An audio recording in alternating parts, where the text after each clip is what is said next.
இப்போ கண்ணன் சுமார் 11 மாதங்கள் நிரம்பிய குழந்தையாக ஆகிவிட்டான். அதனால இன்னும் செங்கீரை ஆடாம இருக்கலாமா?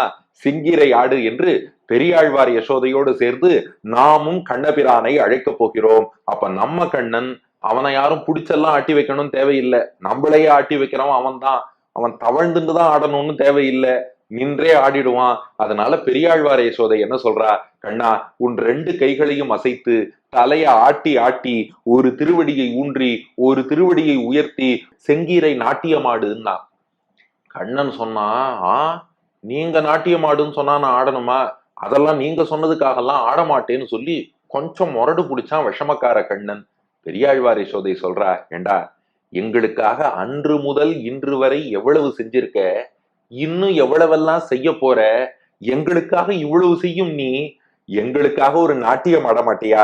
நீ ஆடுறத பார்க்கணும்ட்டு தானடா இவ்வளவு பேர் ஆசையா இருக்கும்.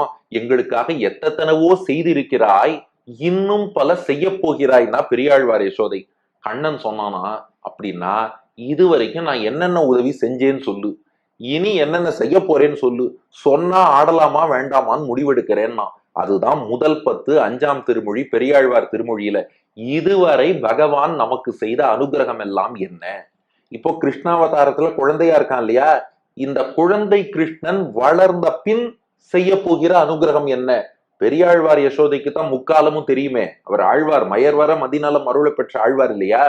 கண்ணன் ஃபியூச்சர்ல என்ன பண்ண போறான், அவர் யசோதை பாவத்துக்கே அந்த நிலைக்கு போனாலும் கூட அடுத்தடுத்து கண்ணன் என்ன பண்ண போறாங்கிறதும் இந்த பெரியாழ்வார் யசோதைக்கு தெரியும்.